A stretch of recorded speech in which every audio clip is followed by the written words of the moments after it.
Welcome back, everyone. After that long break, I have another Worlds Collide box to open, and I'm back after that long hiatus, a couple weeks off from making videos, just because I had some voice issues and some busy things going on in life, as we all do. But should be able to make more videos now, and I have this and one other box, fresh box of Worlds Collide to open, so I'm very excited to get to it. So let's just not waste any more time and open this one up and see what we get. I haven't opened a new deck up in a little while, so I'm excited to see what we got in here. Alright, time to place your bets in the house is, I'm going to bet this one's got Saurians, just because I want to see some more Saurian stuff. So what we got here? We've got Brobnar, Untamed, and Dis. It is Zen Roid Brick Brace. That is awesome. It's like a mammoth tusk thing in the middle there, and it's got like little like spirit dudes in the bottom. I've never seen those. That's really cool. I like his mustache too. Looks like mine. All right, let's pop it open and see what we got. I've decided, for interest of viewer sanity, to have a faster time opening it up off camera so that I can return to you quicker. Alright, so I've got this open. Drop the Archon card and square it up. We start with Untamed. And we have Quicksand. It's an action card with an Amber bonus. Play, destroy the most powerful creature controlled by each player who does not control a ready untamed creature. You're only going to play that whenever you've got untamed creatures out, so that is a big win. I think that's a pretty good card. I like that one. Fangtooth Cavern. It's an artifact with an amber bonus. At the end of your turn, destroy the least powerful creature. Well, dang! So now we have a way of destroying the most powerful and least powerful creatures on a board. That's that could be something. I don't know yet. Unnatural Selection. It's an action card with an amber bonus. Choose 3 friendly creatures and 3 enemy creatures. Destroy each other creature. Great board wipe, especially since it doesn't have you don't get any chains for playing it. So I like this one a lot, especially when the board gets away from you a lot. We have the Fittest, another card with an amber bonus. Give each friendly creature a +1 power counter. Pretty good, keeps things around longer. Tentadlin, it's a 9 power, no armor creature. Only deals 2 damage when fighting, and when he fights and survives the fight, you discard a random card from your opponent's archives. I've used this a couple times actually now to disrupt my opponent's plans. Really good to see that. And we got 2 of those. Nice to see. Song of the Wild, action card. Play for the remainder of the turn. Each friendly creature gains Reap, gain an amber. Turns all Reaps into 2 ambers. Like to see that. Regrowth. Amber bonus. Return a creature from your discard pile to your hand. Good to cycle those good creatures back. Like this guy. Mustic Mermook. 4 power, no armor. Each player's keys cost +1, and play, deal 4 damage to a creature. Putting this on a common is pretty insane, considering that the Tiger from the first set, I think, had a similar effect and no key increase, which is pretty interesting. I got 2 of those as well, so that's really nice to me, be able to increase my opponent's keys when I want to. It does increase my own keys, though, so I gotta watch that. Molfin, a 3 power creature with Hazardous 3, and after Amber is stolen from you, deal 1 damage to each enemy creature for each Amber stolen. So yeah, this could add up fast. Your opponent has that big steal in their hand, and they're gonna think twice about playing it, because they might take 3 or 4 damage on each of their guys, and Shadow's creatures are pretty small, right? Got 2 of him. Pretty cool. And now we're on to Dis. We have Harvest Time. It is an action card, and you choose a trait. Purge each card with that trait.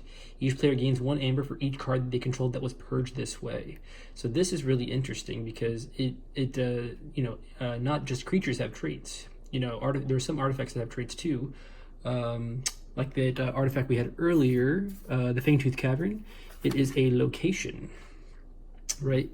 There is a Brobnar creature from the second set that was also considered a location. He was a mountain. So that would do both of those cards. So it's got some potential for really interesting interactions.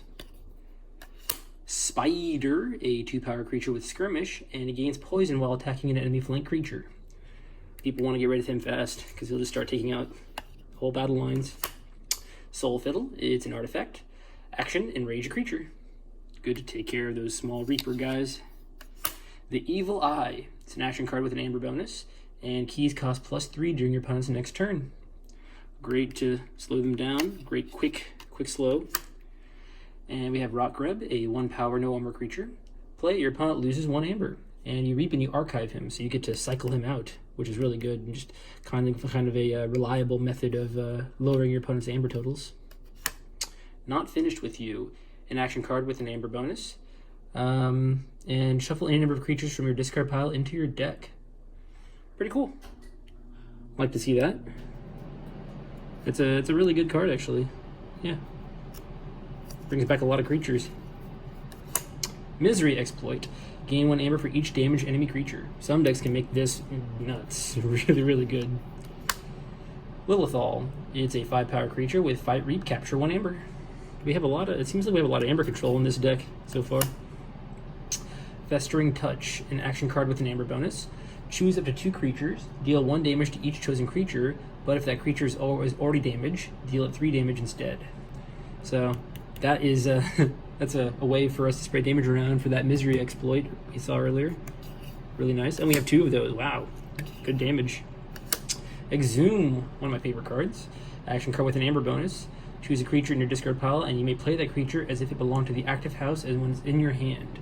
So we may need to go back through and look for creatures with good play abilities to see what we can do with that. Okay, so this is Buzzle, and I used to not be a big fan of Buzzle, but now I'm a huge fan of Buzzle. He's a 3-power creature with Skirmish, and play Fight. You may purge one of Buzzle's neighbors. If you do, ready Buzzle. I had a deck with him and a bunch of really unsynergistic Brobnar creatures before, which I hope not in this deck, because we do have Brobnar in here. But I was able just to purge all those Brobnar creatures that I wasn't using, that didn't really make sense in the deck, and just have him go to town and destroy my opponent's whole battle line. So, he's really good at getting rid of those useless cards and speeding up a deck, because I was able to cycle my deck multiple times that way. Really, really cool. I like that card a lot. So on to Brobnar, and we already see we have a Shorty's Bruise, so we got a Mega Shorty in there somewhere. It's an action card with an Amber bonus, and you give a creature 2+1 power counters. And there he is, Mega Shorty. He is a 6-power no armor creature with Assault 4, and oops, sorry about that. He's got Assault 4, and when he leaps, you have to enrage him. So, I don't know, it's in that theme, it seems to be a theme in this set where Brobnar creatures and a lot of their actions tend to work against themselves. I don't know. They're really into fighting, is I guess the goal there. Flamethrower is an artifact. Action, deal 1 damage to a creature with 1 damage splash. It's really good to take care of some creatures with a little bit of armor. Really good for that. Warrior's Refrain, an action card with an Amber bonus. Stun each creature with power 3 or lower. Really good against shadows. Really good anti-shadows card. Tremor, stun a creature and each of its neighbors. Classic, love that. You got Stiltkin, a 2-power creature with no armor, with Skirmish, and after a giant creature is played adjacent to Stiltkin, ready and fight with him. So he's another way of kind of flanking at the battle line, taking out maybe some light armor, or just dealing that last bit of damage to creatures. And we have regular Shorty, Assault 4, and Reap and Rage him, 4-power. Narp, 8-power, 1 armor, and his neighbors cannot reap. So he can reap, it's just his neighbors can't. So you want to put him on one or the other flank and just make it to where he only affects 1 neighbor. Gron Ninetoes, a 5-power no armor creature, and he gains +4 power while he's damaged. But if he takes 5 damage at once, or whatever his power is at the time, he will not get that effect. So, but he's usually pretty good, yeah. Usually he can get that 4 power pretty easily.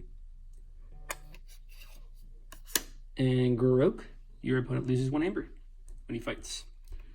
Usually pretty useful. And we've got Cowfine, a 5-power no armor creature, and before the fight you deal 2 damage to each of his neighbors. A lot of good ways to spread damage around, which I like to see. And the last card in this deck is Barn Raising, an action card. And for the remainder of the turn, your opponent loses 1 Amber each time a friendly creature fights. Overall, pretty interesting. We seem to have a lot of tools in this deck, and actually a decent amount of Amber.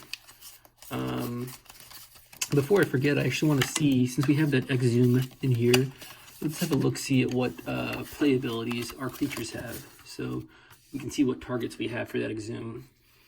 So, well, let's do this in order. Let's do the amber count first, and then we'll do the creature count, and then go through the creatures for that. I'm a man of habit. So let's see, getting all the amber up here. I do like the more focus on control in this set. Really want to have more control of the board here. It seems like, anyway. Let's see. Ooh, I'll call that some amber. Okay. So how many actually, before I count the amber up, I should see how many untamed creatures I had for that Song of the Wild. 1, 2, 3, 4, 5. Is that all the untamed creatures I had? Probably. Oh, 6. Okay.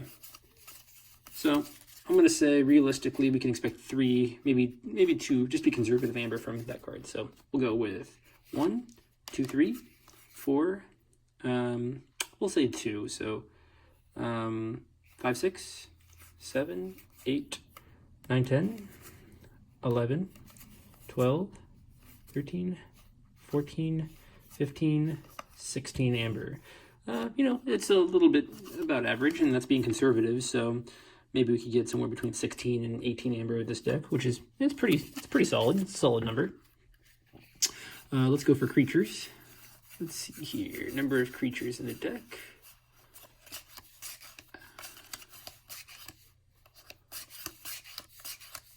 I feel like we had a good number of creatures, which I think most decks actually in this set seem to have a lot of creatures.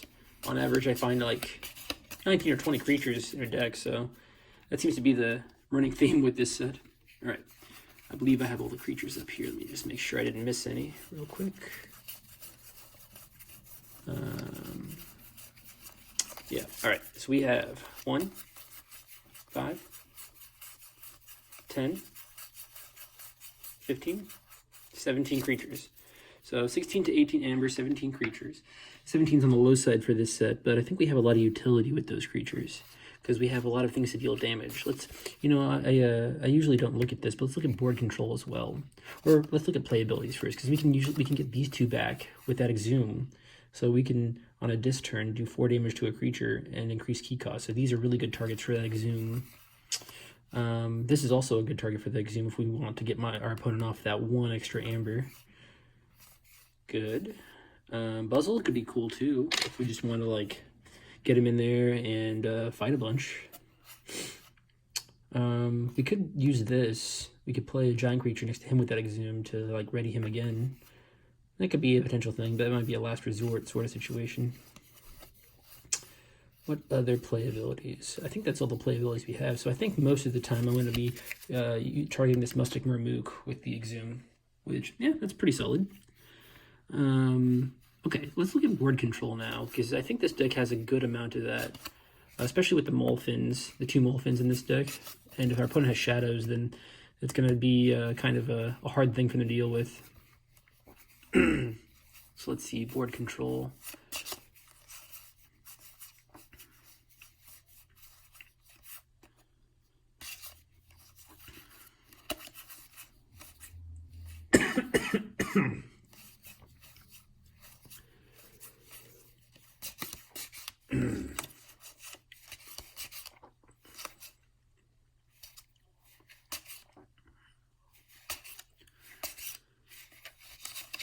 Yeah, we call that board control too, because you're basically stopping a creature from reaping is what the goal is with that. So 1, 2, 3, 4, 5, 6, 7, 8, 9, 10, 11, 12, 13, 14. 14 board control, that's crazy. Yeah, this deck is viable just because of that. So many decks in this set require board control, so that's pretty cool. Yeah, 16 to 18 amber, 17 creatures, and a whopping 14 things that control the board in a different way. I think this is a pretty cool deck. I might give this a try at some point. But yeah, if you have any other ideas for this deck or see anything that I didn't see, feel free to leave a comment, and yeah, and subscribe if you like this content. And I will be back much sooner than I was before and open up the next deck in this box. Thanks for watching. Have a good one.